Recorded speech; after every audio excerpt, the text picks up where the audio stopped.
Amid the silence of the lands of Galilee, between arid hills and villages where the dust seemed to carry centuries of waiting, an encounter occurred that would change the destiny of humanity. Jesus, in front of his disciples, pronounced words that would echo as eternal enigmas. He looked at Simon, the fisherman with a restless spirit, and handed him a veiled promise, the keys to a mystery that surpassed temples, laws, and traditions. These were not common iron or bronze keys, but symbols that carried within them the force of eternity, hidden signs of a power capable of linking worlds and opening invisible portals. Since then, a question hangs over entire generations. What would be the secret hidden behind this enigmatic gesture? The image of keys has always carried a special force in ancient cultures. For the first-century Jew, holding the key meant having control over the sacred. In the Temple of Jerusalem, only authorized priests had access to the keys of the holiest enclosures, symbolizing authority and intimacy with the divine. For the neighboring peoples, Greeks and Romans, a key also represented access to the wisdom of the gods or mastery over fate. Therefore, when Jesus offered Peter the keys to the kingdom of heaven, he was not only speaking of spiritual power, he was inserting his disciple into a millennial narrative of secrets, codes, and hidden revelations. It's inevitable to ask, would these be literal keys, forged in metal and physically handed over? Or would they be invisible codes, stored in the human heart and capable of unlocking dimensions of the spirit? The fact is that the gospel does not describe the shape of these keys, nor reveals their matter. What we have is the metaphor, left as a clue for those who would search beyond the surface. This absence of detail is in itself a revelation, because it suggests that the true key could not be touched by the hands, but felt by the soul. In the spiritual environment of the first century, symbols were conveyed as coded messages.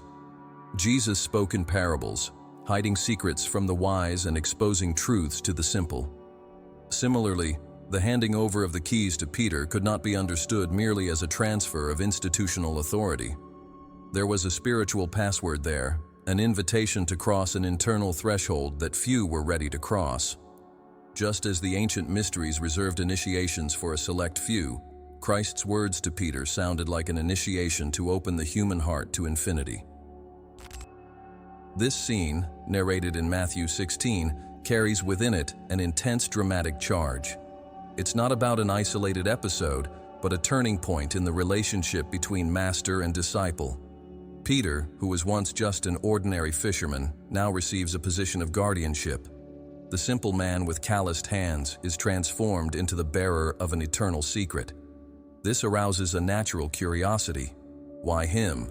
Why not John, the beloved disciple, or James, the firm and dedicated one? The choice of Peter was not casual, but carried within it a powerful symbolism, linked to the rock, to firmness, and to the foundation that supports the invisible. In declaring, "Upon this rock I will build my church," Jesus was establishing a metaphor that went beyond religious organization. The rock represented not only the person of Peter, but the solid principle of faith that underpins any spiritual journey. The promise of the keys was linked to this foundation, suggesting that only one who becomes firm in their conviction can receive heavenly secrets. A key in trembling hands is lost, but in the hands of someone rooted in confidence, it opens previously locked portals. The keys, therefore, should not be viewed as external objects, but as inner powers. Each one would represent a virtue or a state of consciousness capable of transforming reality. Forgiveness, love, compassion, courage, wisdom. Each elevated human quality could be understood as a golden key that opens doors to higher dimensions of the Spirit. By giving them to Peter, Jesus was asserting that true authority does not come from crowns or thrones, but from dominion over the heart and mind. This revelation also presents a challenge to the contemporary viewer. How many of us seek keys outside of ourselves, believing that power lies in institutions, dogmas, or leaders? How often do we forget that the hardest doors to open are within our own interior? Jesus' gesture indicates that the key to heaven is not given to a select few in a restrictive manner, but is accessible to all those who seek sincerely. Peter received the metaphor, but the call is universal. The gold, often associated with this symbol, amplifies its message. It's not the corruptible gold of imperial coins or human greed, but the spiritual gold of purification. Just as the precious metal is refined in fire, human consciousness needs to be honed through challenges, losses, and transformations. Each experience of pain or overcoming becomes a forge that shapes the internal key.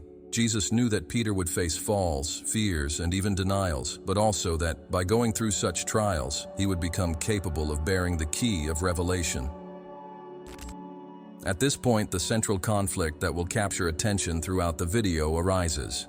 Does this key, symbolically given to Peter, represent an exclusive concession to him or an invitation to all of humanity? Was Jesus pointing to a collective secret, a spiritual heritage that would spread over the centuries and that today continues to pulse within each seeker? The first Christian communities already interpreted these words with intensity. For some, they signified ecclesiastical authority. For others, they represented the spiritual power of faith and forgiveness. Among mystical scholars, this promise was seen as an initiation code, a password to access hidden dimensions of the Spirit. The fact is that, whatever the interpretation, the impact of Jesus' phrase crossed centuries and shaped entire cultures. Thus, Part 1 concludes with the tension established. The mystery of the keys was not directly explained by Jesus, but offered as an enigma, as an invitation to search. It is at this point that the viewer finds themselves facing the same choice as Peter: to accept the promise, assume the responsibility, and become the guardian of a secret that can transform existence, or remain bound to literal interpretations that do not reveal the depth of the gesture. What follows is the exploration of this secret, a journey through symbolism, history, and the spiritual awakening that the golden keys still represent today. Long before the moment when Jesus addressed his words to Peter, the image of the keys already carried a spiritual and cultural density that spanned continents. In the oldest traditions of Israel, for example, the priests were responsible for guarding the keys to the temple. These were not mere iron objects, but symbols of trust, access, and sacred power. The doors to the Holy of Holies, a place where the divine presence was believed to dwell, could only be opened by those who carried the consecrated key. It was not just about a physical act of unlocking locks, but a profound representation. The one who carried the key was a guardian of mysteries, a mediator between the human and the divine. Thus, when Jesus speaks of the keys to the kingdom, he evokes an imagery already ingrained in the heart of the people, an archetype that resonated deeply in collective memory. In the Temple of Solomon, the key was not a common tool, but a badge of spiritual authority. The priest who received it was, symbolically, authorized to cross invisible boundaries, to enter spaces where most would never dare to tread. This restricted access became a metaphor for the spiritual path itself. Few reach the most intimate space of the divine presence, and only do so after discipline, purification, and surrender. Therefore, the promise made to Peter to receive the keys to the kingdom of heaven did not sound like something vague or simple, but like a solemn concession, laden with weight and responsibility. If we expand this view, we realize that the function of the key appears in other ancient traditions. In Egypt, for example, there was the symbol of the Ankh, often called the Ansate cross, representing eternal life and access to the gates of eternity. Although it was not a key in the literal sense, it had the same symbolic function: to open paths between dimensions, connecting earthly life to spiritual life. The Egyptian priests used this emblem as a ritual tool to invoke forces and grant protection, as if it were a key that released flows of spiritual energy. Among the Greeks, the goddess Hecate was considered the guardian of portals, and her depictions often carried keys in their hands. Hecate was the one who positioned herself between worlds, that of the living and that of the dead, that of darkness and that of light. The possession of keys indicated her ability to open and close passages between different planes, to guide initiates along hidden paths. This same concept appears, in another form, in the figures of Hermes, messenger of the gods, who had unrestricted access to the doors of Olympus and the underworld. Interestingly, the idea of the key as a bearer of secrets was also present in the broader Jewish tradition. In later rabbinic texts, it is stated that certain keys belong only to God Himself: the key to life, the key to reign, and the key to resurrection. These elements suggest that certain mysteries cannot be entrusted to any human being, as they are exclusive to divine sovereignty. However, Jesus, by entrusting keys to Peter, seemed to contradict this established belief, revealing that in his view, humans could indeed participate in these mysteries, provided they were prepared to receive them. This notion of transition between restricted access and the broader granting of power marks a fundamental difference between traditional Judaism and the message of Christ. The keys, which previously belonged only to a priestly elite, were now being offered to a disciple who had no formal education or high social status. Peter was not a scribe, not a priest, not a member of a dominant caste. He was a fisherman, a simple man, a symbol of the common people. By giving him spiritual keys, Jesus broke with the logic of religious exclusivity and asserted that access to the divine was not limited to a select few, but could be shared with those who cultivated genuine faith. In Eastern traditions, such as Hinduism and Buddhism, we also find similar representations. In certain schools, there are concepts of spiritual portals, called chakras, which function as energy doors in the human body. Meditation and spiritual practices are, in a way, the keys that allow these doors to be opened and the flow of higher consciousness to be released. The similarity with Christ's metaphor is notable, as both speak of opening and closing invisible paths that connect earthly reality to higher dimensions. This parallelism between different traditions shows that the symbol of the key is universal, transcending times and cultures. It's not about an isolated invention, but about an archetypal language that springs from the collective unconscious of humanity. Whenever the key appears, it refers to the power to access something hidden, to enter forbidden territories, to earn the right to unravel the concealed. Therefore, when Jesus speaks of golden keys, he is not creating a new image, but redefining an ancient symbol, elevating it to a deeper spiritual dimension. Gold, associated with the keys and the title that we explore today, also deserves emphasis in this historical context. In many ancient cultures, gold was seen as an incorruptible metal, a symbol of sunlight, a reflection of immortality. For alchemists, gold represented the perfection achieved after the transmutation of raw matter into pure essence. Therefore, a golden key was not just a key decorated with precious metal, but a sign of spiritual purity, of uncontaminated power, of access to something that cannot be corrupted by time. It is at this point that the symbolism intensifies. If Pedro received golden keys, this means that access to the kingdom is not granted by common objects, but by tools refined through inner purity. Only those who undergo the process of spiritual transformation can hold these keys without losing themselves in vanity or arrogance. The gold in this case is not physical, but internal, reflecting the glow of an awakened consciousness. Thus, when we analyze the spiritual roots of the symbol of the keys, we realize that Jesus was not speaking into a void. He was evoking images that already resonated in the traditions of the people, but he elevated them to a new level. He combined the symbolic weight of Judaism, the echoes of neighboring cultures, and the universal aspiration for transcendence. The result was a powerful metaphor, capable of resonating not only among his disciples, but among all those who, throughout the centuries, would seek to understand the mystery of his words. And here arises the dilemma that prepares the ground for the continuation. If the keys were already present in so many spiritual contexts, then what was the novelty that Jesus introduced? What made this gesture so unique and transformative that it would be remembered for generations? This answer begins to emerge when we analyze not only the symbol, but the personal relationship between Christ and Peter, and how this act built a new form of spiritual authority, capable of changing the fate of entire communities. In the evangelical narrative, the moment when Jesus hands over the promise of the keys to Peter is preceded by a profound dialogue, laden with spiritual tension and hidden meaning. Jesus, looking at his disciples, asks, "Who do men say that I am?" Some mention John the Baptist, others Elijah or Jeremiah, names that evoked prophets and holy men of the past. But when he turns his gaze to Peter, something happens. From the simple mouth of a fisherman comes an answer that transcends common logic. "You are the Christ, the Son of the living God." This statement was not just the result of reasoning, but of an inner revelation. Jesus then acknowledges that it was not flesh nor blood that revealed this to Peter, but the Heavenly Father himself. And it is on this point that the entire structure of the mystery of the keys is built. It is not about mere human authority, but a construction based on spiritual revelation.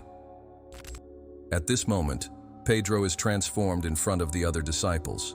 This impulsive man, often portrayed as someone with intertwined courage and fear, becomes the vessel of a greater revelation.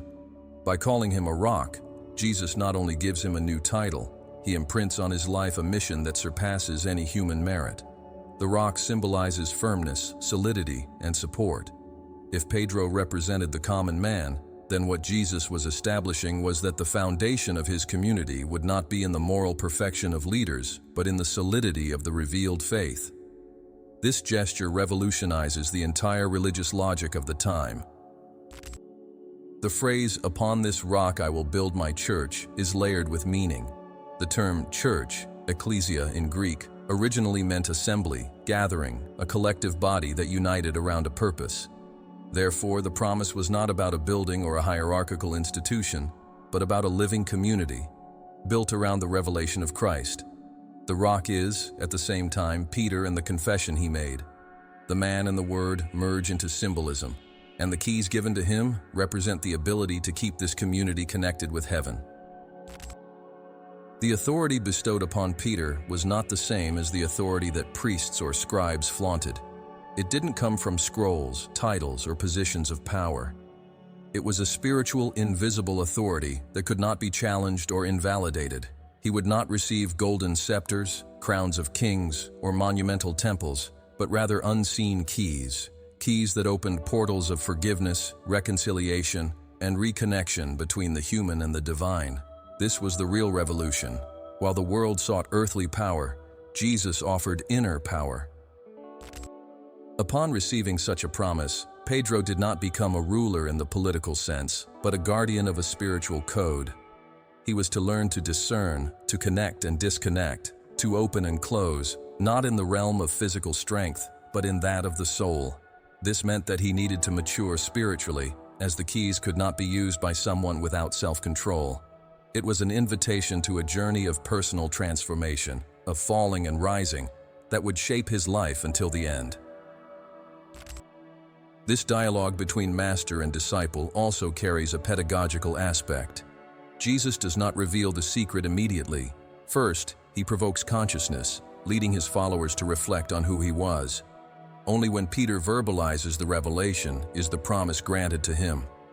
This teaches that the possession of the keys is not given by external imposition, but by internal openness to divine revelation. It is necessary to recognize the living Christ to receive the key that opens the kingdom. This narrative progression creates a bridge between faith and authority. Only revealed faith generates the ability to guard spiritual secrets. The construction of this spiritual authority in Peter also serves as a metaphor for every seeker. We all carry within us the same question: who is Christ to us? For some, he is merely a moral teacher, for others a prophet or sage. But when revelation transcends logic and touches the soul, something opens within us. This experience becomes the rock upon which we build our own spiritual journey, and the keys we receive do not come from the outside, but are awakened within as gifts and virtues. Pedro, when chosen, also bears the weight of human imperfection. The biblical narrative does not hide his flaws, the fear in the face of the storm, the denial in the face of accusations, the impulsivity that often led him to speak before thinking. However, it is precisely in this flawed man that Jesus places his trust. This conveys a powerful message. Spiritual authority is not based on human perfection, but on a willing heart. The key can be given to the imperfect, because the process of perfection happens throughout the journey. This contrast between human fragility and divine confidence builds an irresistible dramatic tension. The audience identifies with Peter because he represents all of us, insecure, contradictory, full of fears, yet still called to carry something greater. The golden key, then, is a reminder that even trembling hands can hold eternal doors, as long as they are upheld by faith. It is a call to responsibility, but also an expression of grace that transcends personal limitations. The impact of this dialogue between Jesus and Peter resonated in the early communities. Some interpreted the words as the foundation of an institutional authority, basing an entire hierarchy on them. Others, more mystical, saw the key as a symbol of the power to bind and loose sins, heal hearts, and open doors to the divine presence. Either way, the episode left no one indifferent, because it represented the transfer of something sacred and unique. This construction of authority also inaugurates a new type of spiritual leadership. Peter would not be a king seated on a throne, but a shepherd leading his flock. The key in his hands was not a weapon of dominion, but a tool of service. This completely redefines the notion of power. True spiritual authority does not oppress, but liberates. It does not enslave, but opens paths. It does not impose, but reveals. This inversion of values is the core of the promise of the keys. Finally, the building of authority in Peter demonstrates that Jesus was not only founding a new community, but establishing a new paradigm of relationship between the divine and the human.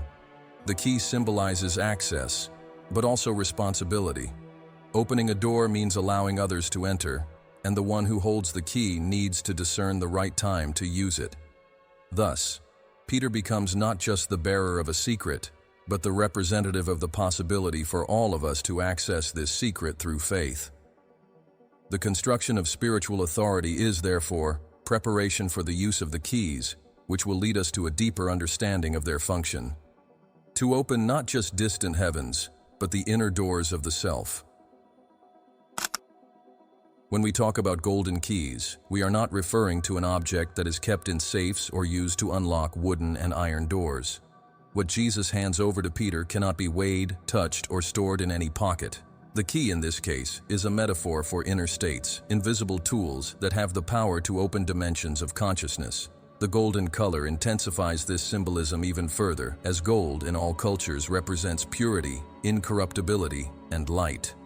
Just as gold is refined by fire until it reaches its brightest essence, the human soul needs to undergo purification processes, where impurities are burned and the divine essence, previously hidden, shines forth. In this sense, the golden key is the result of spiritual effort that enables us to open the most sacred portals of being. Gold is also the quintessential alchemical symbol. For the ancient alchemists, the task of transmuting lead into gold was, above all, an exercise in self-transformation. Lead represented the raw condition of man, marked by instincts, disordered passions, and illusions. Gold symbolized the state of spiritual perfection when the consciousness, purified, shone as a reflection of the divine. Thus, when we speak of golden keys, we are talking about soul tools that can only be forged in the fire of discipline, renunciation, and inner search. It's not about a gift that falls from the sky without effort, but about an instrument earned in the journey of life, amidst falls, challenges, and trials.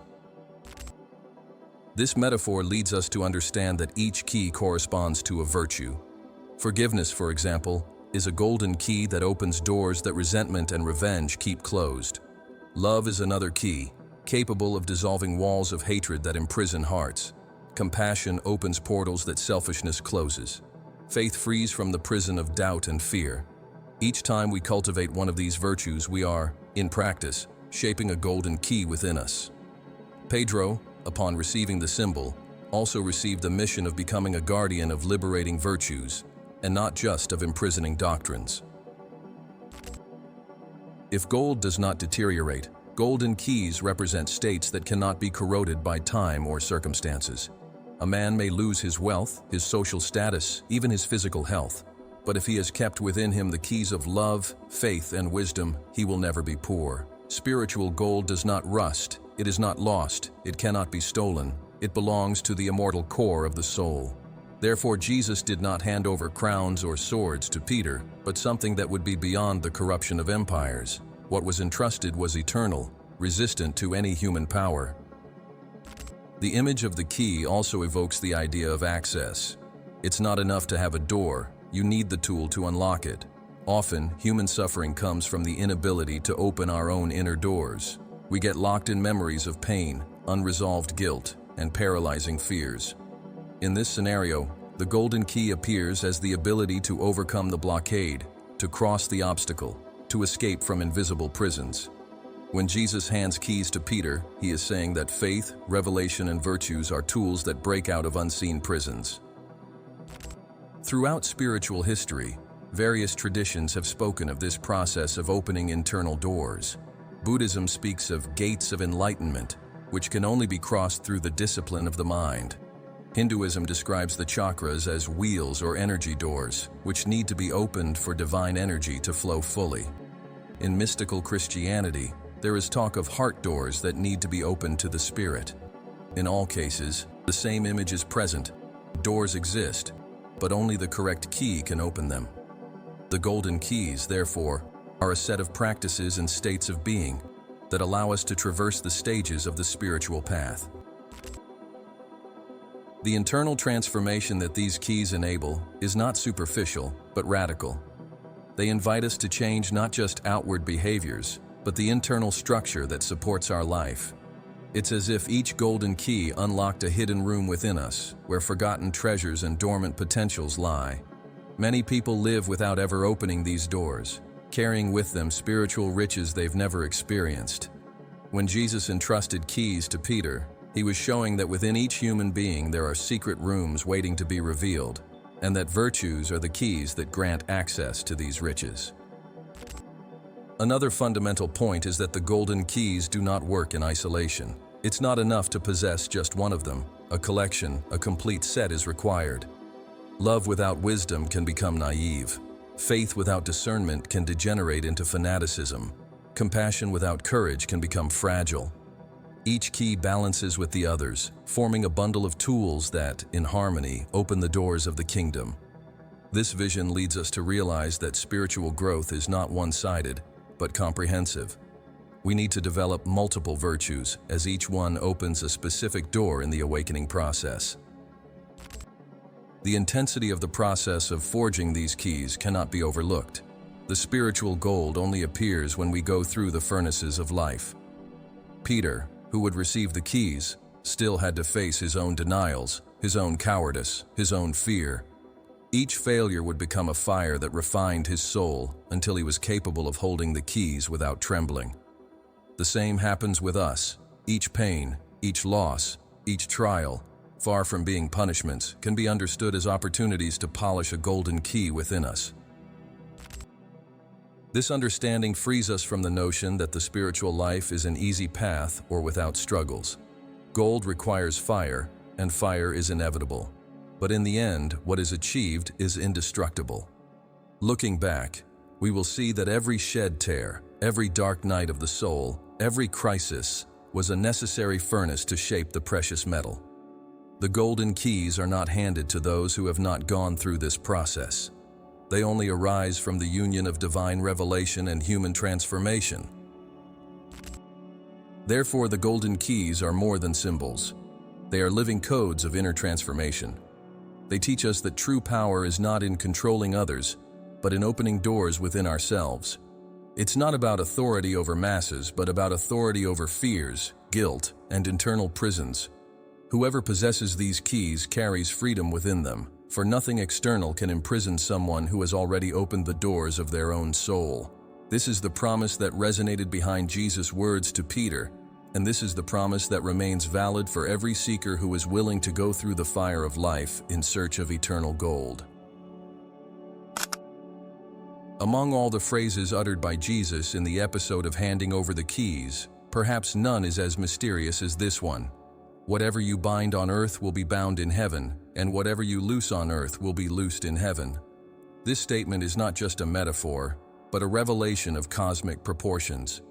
In it, Jesus establishes a bridge between the two planes of existence, asserting that earthly reality and spiritual reality are not separate worlds, but dimensions that interpenetrate and reflect each other.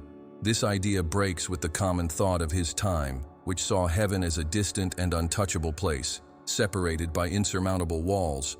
Here, heaven and earth are united by an invisible thread, and human actions can directly reverberate in the realms of the eternal. The act of switching on and off, from this perspective, is not limited to a legal or religious function of forgiving or condemning. It carries within itself a universal principle of cause and effect. Each decision made, each word spoken, each feeling nurtured creates energy that is not confined to the physical plane, but projects onto invisible levels. What we do on earth resonates in heaven. Spiritual life, therefore, is not something separate from practical life. It is the continuation of what we build in everyday life. Each gesture of love, each act of compassion, each choice of truth opens doors in the spiritual realm, while each attitude of hate, injustice, or lie generates currents that bind the soul. This teaching also reveals the greatness of human responsibility. If our actions are interconnected with higher dimensions, then we do not live isolated in our acts.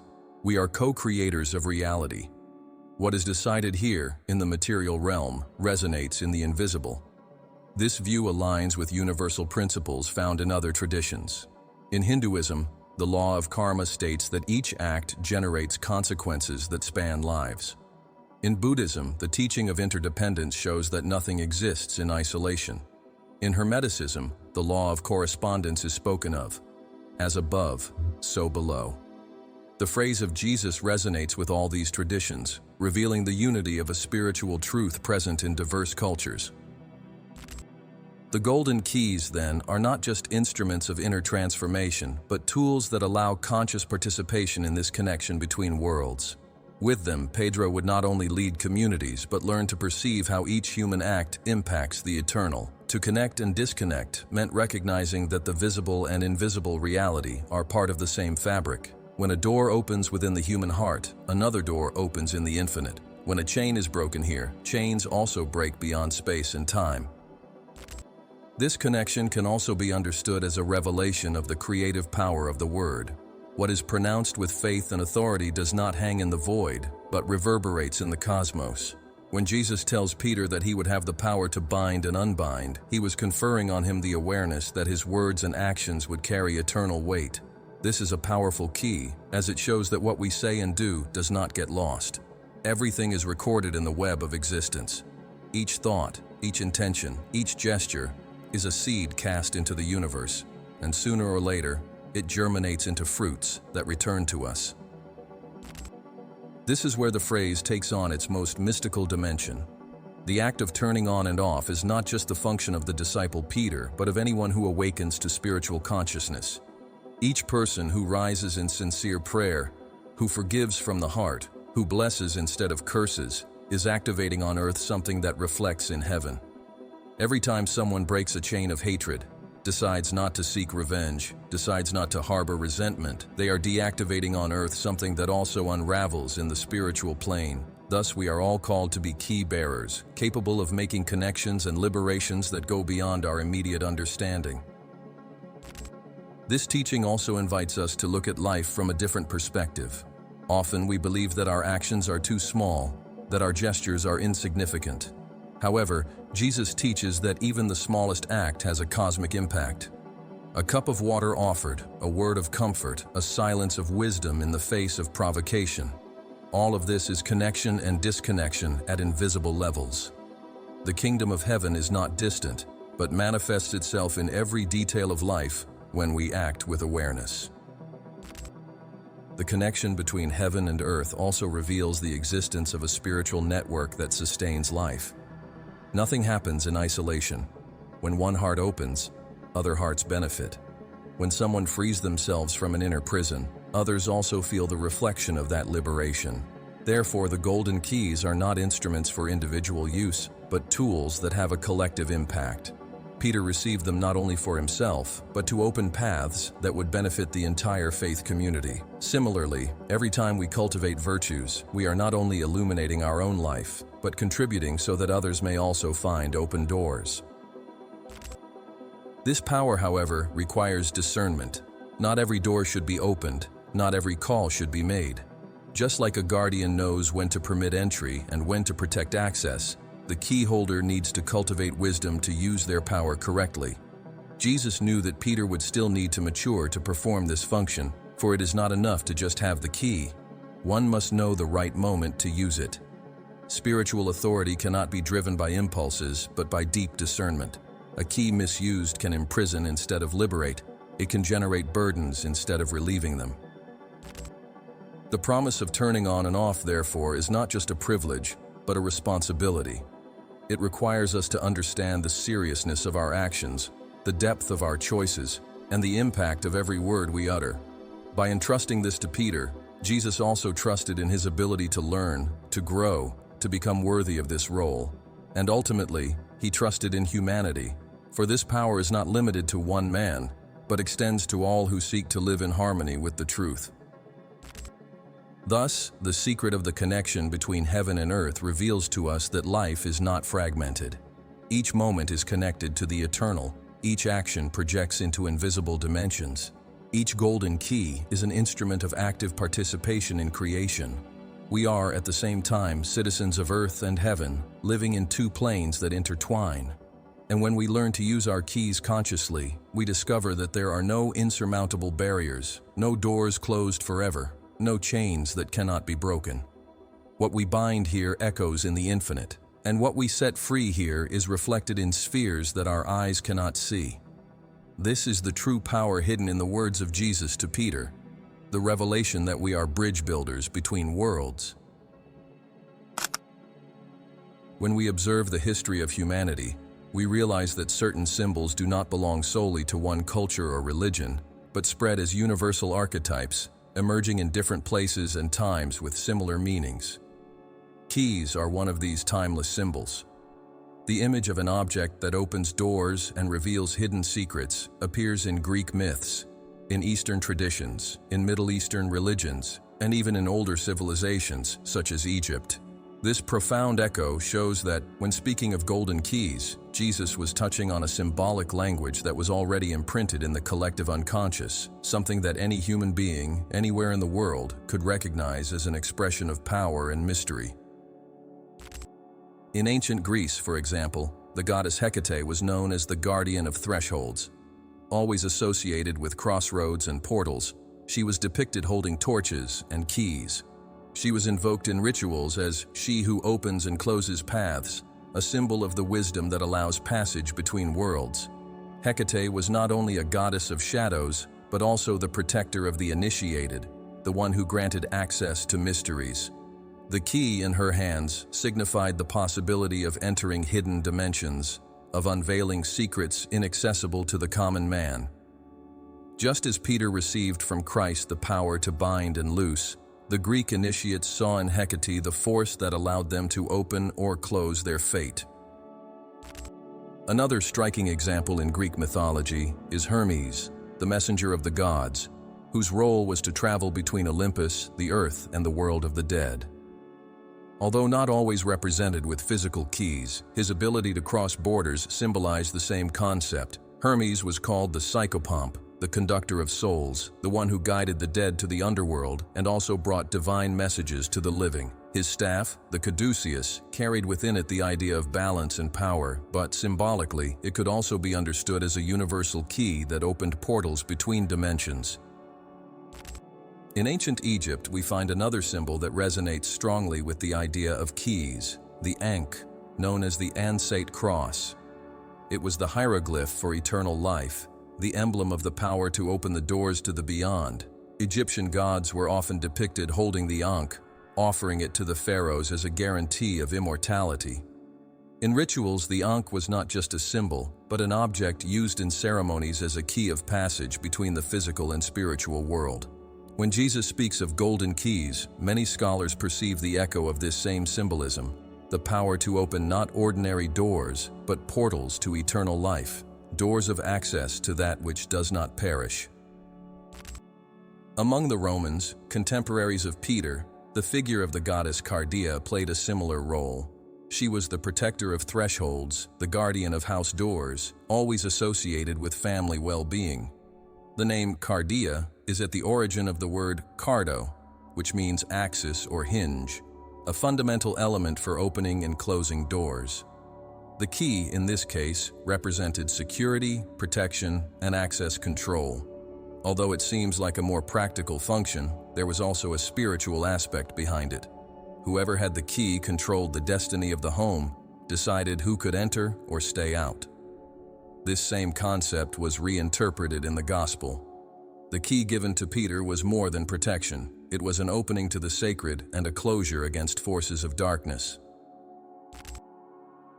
In Eastern traditions, we find similar concepts. In Hinduism, there is talk of spiritual gateways, such as the 7 chakras, which function as energy centers connected by life force channels. Each chakra can be seen as a door, and spiritual practices, meditation, mantras, discipline, are the keys that open these gateways. When a chakra is blocked, the life force does not flow, and the individual lives in imbalance.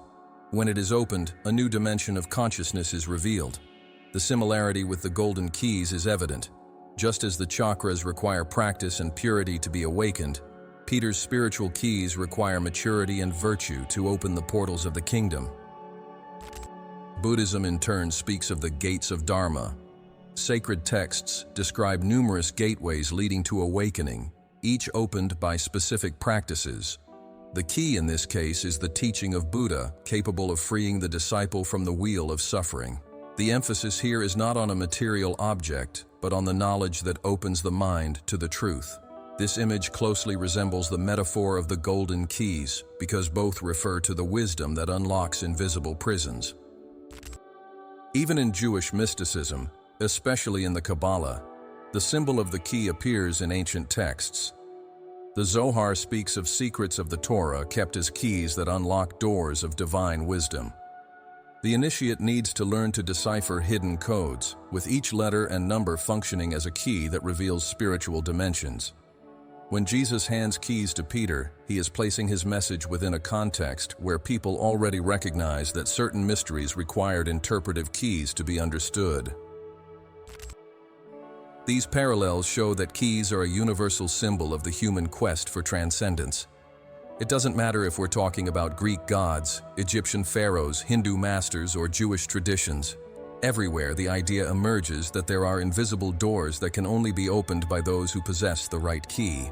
Jesus, when speaking of golden keys, not only used a known symbol but elevated it to a new dimension, no longer as a tool of religious or priestly elites, but as a means of access to the kingdom for anyone who believes.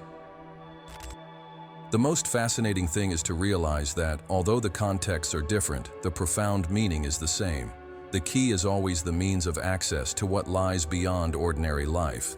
It grants power, but also demands responsibility. In the right hands, it opens doors that lead to light. In the wrong hands, it can be used to imprison. Therefore, in all these traditions, the key is never handed over to just anyone, but only to those who demonstrate readiness, purity, and discipline.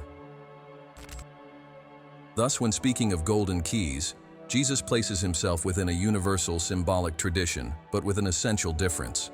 Instead of restricting access to a small group of initiates, he points out that the kingdom of heaven is open to all who choose faith and love. What was once the secret of temples, hidden mysteries, and privileges of a few now becomes a possibility for every human heart. The key is no longer distant, kept in priestly vaults, but within reach of those willing to transform their lives. This universality gives Christ's words an eternal reach, capable of resonating in any culture, at any time, in any seeker. The moment when Jesus hands over the keys of the kingdom to Peter cannot be understood merely as an act of honor or privilege. In that gesture, there was an immense weight of responsibility because all spiritual power brings with it the demand for discernment and humility. A key is always a dual-meaning object. It can open doors of freedom, but it can also lock passages and imprison. By entrusting this symbol to Peter, Jesus was not only granting him authority, but also handing him the burden of choosing how to use it. This tension between power and responsibility runs through the entire spiritual tradition and reminds us that the true guardian of the mystery is not the one who owns the key, but the one who knows when and how to use it. The risk of misusing keys has always been present in human history. How many religious, political, or spiritual leaders have not lost their way by turning knowledge into a tool for manipulation? When the key is used to control consciousness rather than to liberate it, it becomes a weapon of imprisonment, not of freedom.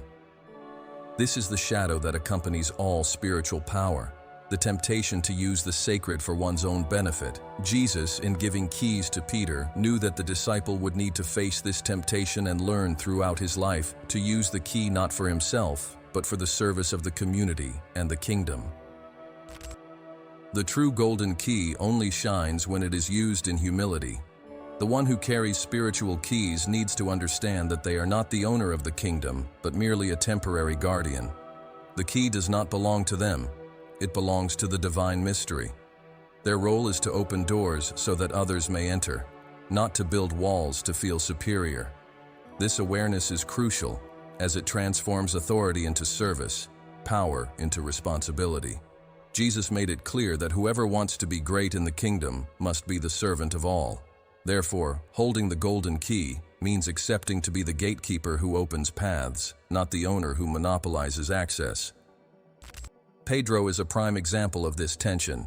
Despite having received such a grand promise, his life was marked by failures, falls, and lessons.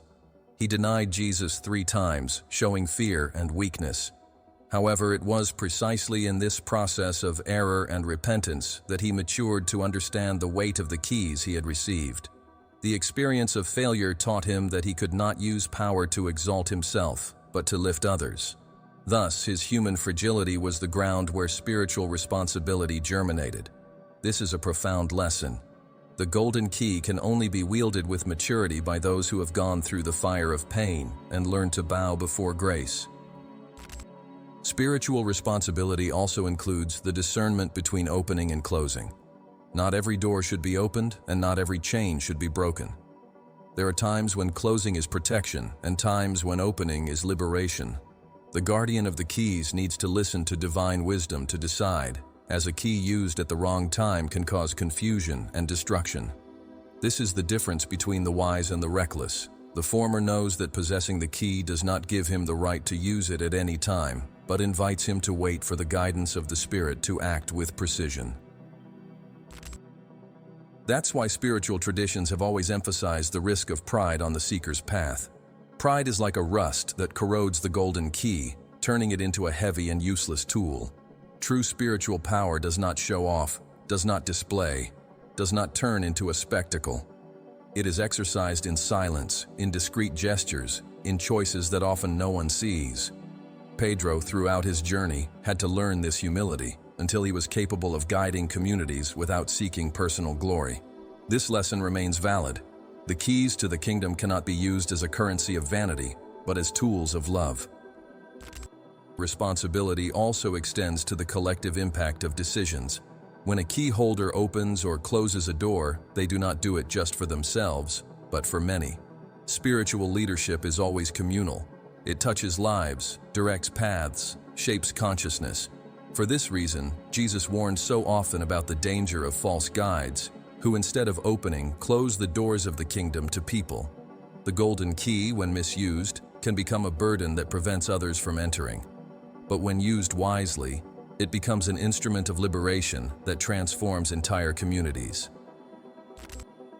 This responsibility intensifies because spiritual power is not neutral. It always generates effects, both in the visible and the invisible.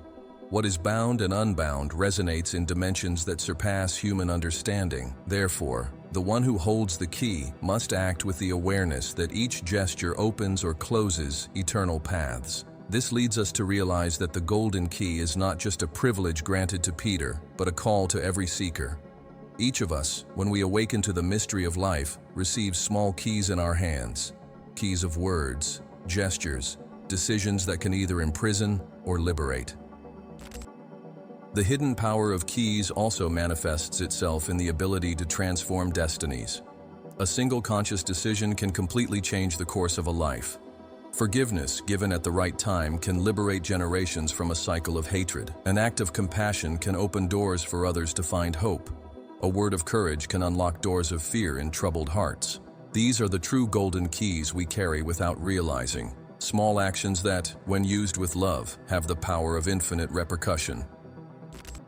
But with this power always comes the responsibility not to abuse it. Just as a doctor needs to use his knowledge to heal and not to harm, the key holder needs to use his spiritual power to build up and not to destroy. The temptation of control and dominance is always present, but the secret of the golden key is that it only works in pure hands. When used selfishly, it fades, loses its light, ceases to open doors. It's as if the key itself refuses to be used by those who are not in tune with love. Thus, the most hidden and profound part of this teaching is that the keys are not only tools that Jesus handed over to Peter, but eternal principles that belong to all of us. Each human being carries within them the power to open or close spiritual doors, to connect or disconnect invisible currents. What distinguishes the true guardian is the awareness that this power is not for their own glory, but for the collective good.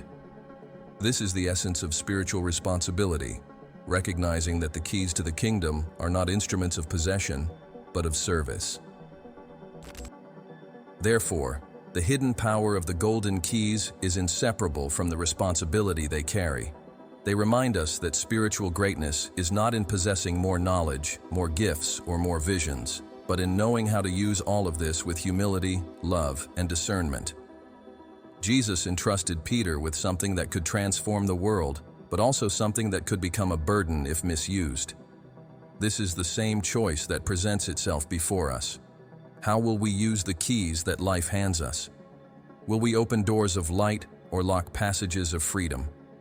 The true secret of the golden keys lies in learning to serve, to liberate, and to lead others to the kingdom, always remembering that the greatest power is the power of love. The true purpose of the golden keys is not just to grant authority to a man or a group, but to awaken the consciousness of all humanity. From the beginning, Jesus' gesture should not be read as an exclusive act, limited to Peter, but as the revelation of a universal principle. Every human being carries within themselves the possibility of opening inner doors that lead to a new perception of life. The golden keys, in this sense, are not confined to the time of the gospel, but continue to exist in the heart of all those who seek profound transformation. The awakening of consciousness is, therefore, the inevitable destiny of those who learn to use these keys on their journey. This awakening begins when we understand that we are not just limited bodies, living fleeting days amid routines and obligations. We are divine sparks, travelers between worlds, carriers of an immortal essence. The golden key opens the portal to our true identity, unveiling what the ego tries to hide. When consciousness opens, we stop identifying solely with fears, guilt, and illusions, and start to realize that there is an eternal flame within us that cannot be extinguished. This perception is not theoretical, but experiential. It is the experience of feeling that the divine is not outside, but pulses with every heartbeat. Each golden key corresponds to a stage of this awakening. The key of faith opens the gateway of trust, freeing us from the paralysis of fear. The key of love opens the gateway of unity, dissolving the sense of separation that keeps us isolated. The key of forgiveness opens the gateway of healing, breaking chains of resentment that span generations. The key of wisdom opens the gateway of clear vision, allowing us to see beyond the illusions that imprison us. Each time we use one of these keys, we take a step towards awakening, leaving behind the invisible prisons that kept us chained. The awakening of consciousness does not happen instantly or magically. It is a process, a path that requires discipline, surrender, and courage. Pedro himself was an example of this. Before becoming a leader and guardian of the community, he had to face his own dark night of the soul. His denial of Christ was not just a mistake, but part of the process of forging his inner key. Similarly, each of us goes through crises and falls that, instead of pushing us away from the light, can bring us closer to it. Suffering, when accepted with consciousness, becomes a purifying fire that polishes the golden key hidden within us. This process also shows us that awakening is not a solitary journey. Every door opened by one person influences others. When someone frees themselves from fear, it inspires others to do the same. When someone opens the door of love, their light spreads and warms hearts around them. The awakening of consciousness is, therefore, collective. Golden keys are not individual tools, but seeds that, when cultivated, bloom in entire communities. Pedro opened doors that thousands of people have passed through, and to this day we continue to pass through gateways that others before us unlocked with their keys. This awakening also means liberating dormant spiritual gifts. Many carry within themselves talents and abilities that remain hidden, locked in inner rooms. The golden keys have the power to open these rooms, allowing gifts of healing, speech, wisdom, or compassion to come to the fore. Each key unlocks an ability that was already present but needed to be revealed. This is the profound meaning of the kingdom, not to bring something from outside, but to awaken what already dwells within. When Christ speaks of the kingdom of heaven, he is not only pointing to the future or to distant places, but to the internal dimension that manifests when consciousness awakens. The awakening of consciousness with the golden keys also liberates us from illusions. How many live believing that happiness depends on the accumulation of goods, status, or external approval? How many spend years chasing mirages that never satisfy the soul? The key of wisdom opens the door to true vision, showing that abundance is not in having more, but in being more. True wealth is internal, and when this door is opened, nothing external can rob the peace achieved. This is spiritual gold, not the metal that accumulates in safes, but the light that shines within and illuminates the path. At the same time, awakening brings a new form of freedom.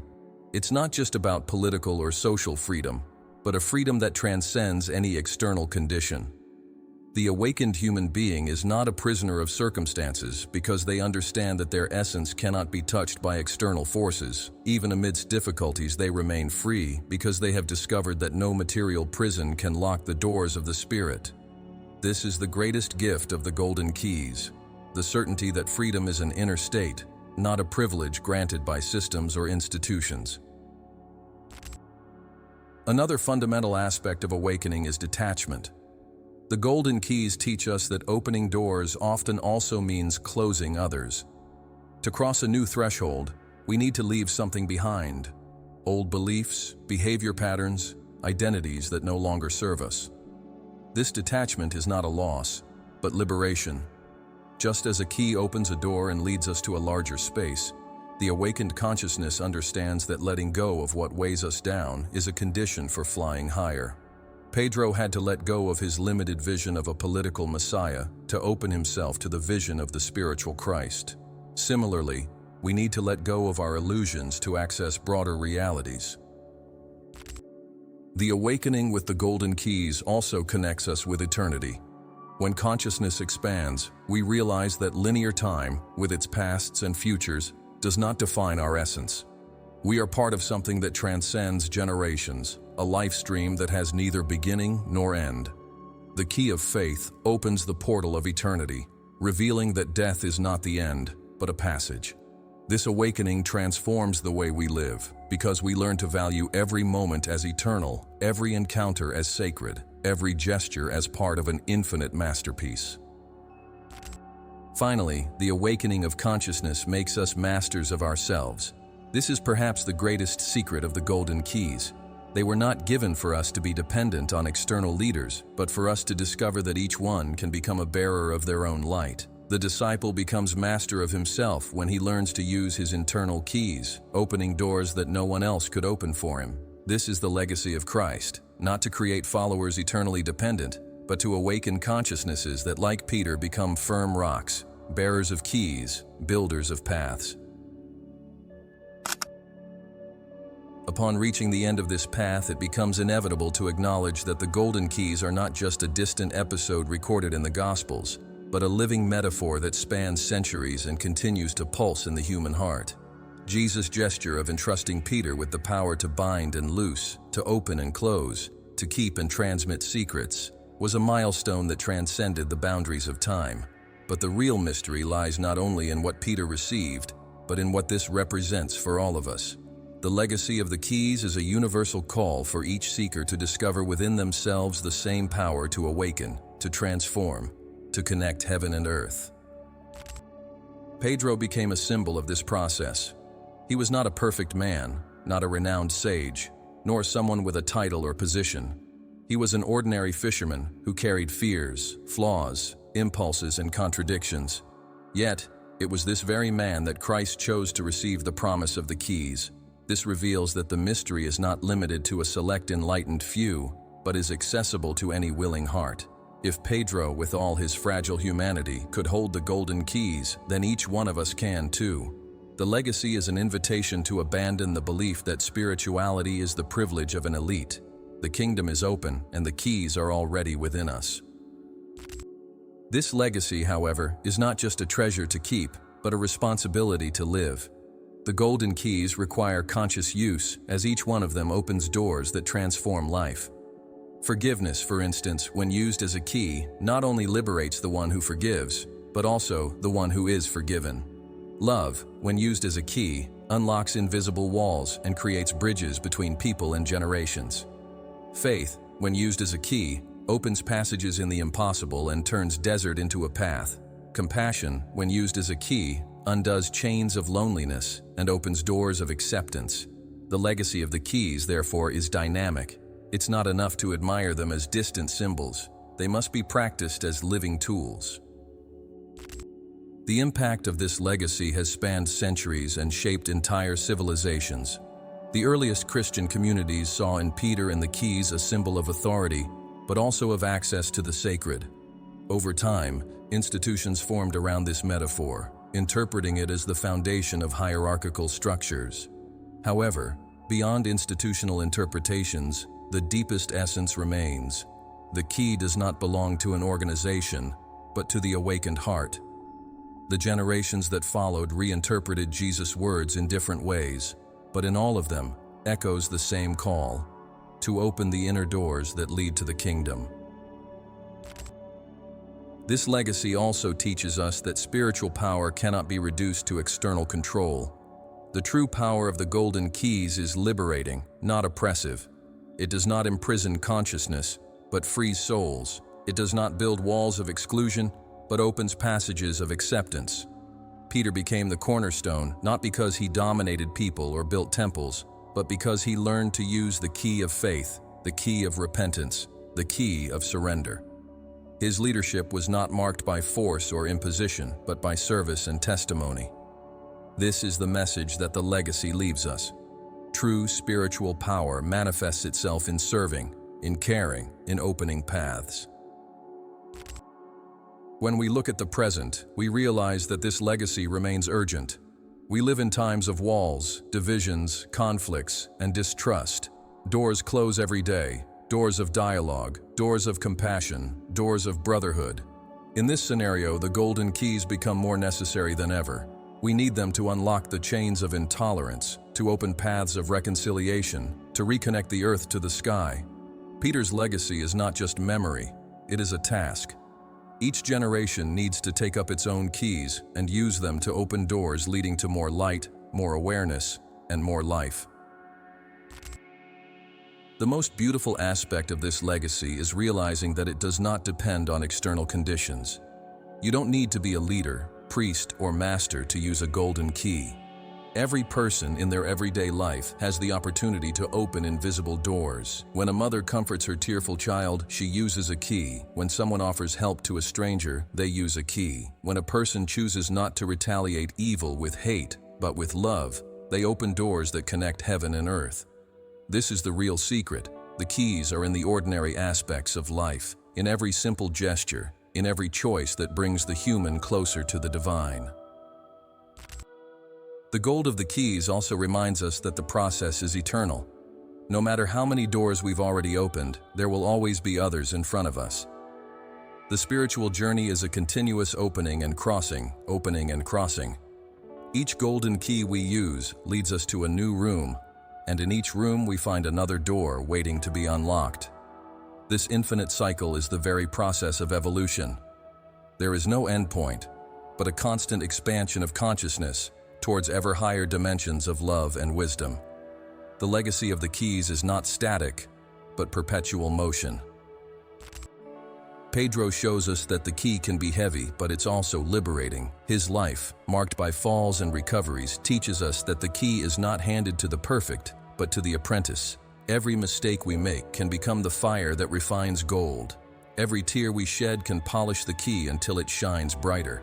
The living legacy of keys invites us not to give up in the face of failures, but to perceive them as part of the process. The golden key is not won at once, but forged throughout a lifetime, until we become capable of opening the most sacred portals of existence. This legacy also points to the abundance of life. The golden keys do not only open spiritual doors, but also doors of achievement, prosperity, and fulfillment. The kingdom is not just in the future, it begins in the present, when we live in harmony with the virtues that the keys represent. Love opens doors to emotional abundance. Wisdom opens doors to conscious prosperity. Faith opens doors to opportunities that previously seemed impossible. The golden keys show us that spirituality is not separated from practical life, but is the foundation for a full existence in all dimensions.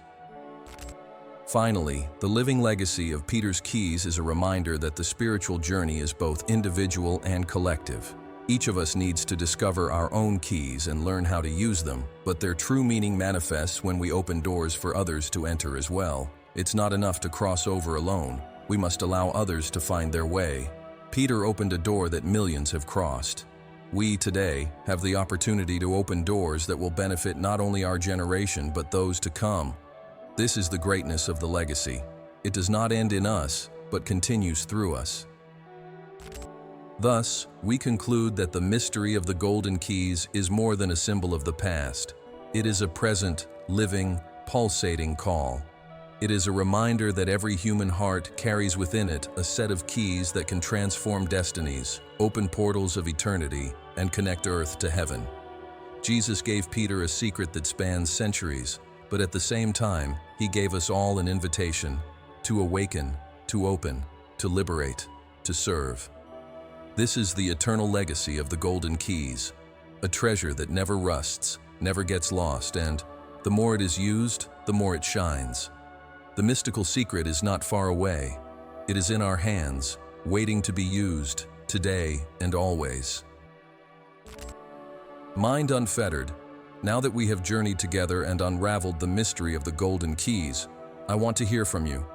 Which spiritual key do you believe you already hold in your hands? And which one do you still wish to manifest to open new portals in your life? Share in the comments. Because when we put our intentions into words, we awaken invisible forces that help us walk together. Manifestation is even more powerful when done in community, and each comment becomes a spark capable of lighting the way for other seekers. And don't stop here. The next step of our journey is already waiting for you. Tap now on the video that appears on your screen. The Book of 33 Steps, the hidden map Jesus left for enlightenment, where we will reveal the secret map that leads to complete awakening. This is the natural continuation of what you discovered today and promises to further expand your consciousness. Mind Unfettered, your journey has just begun.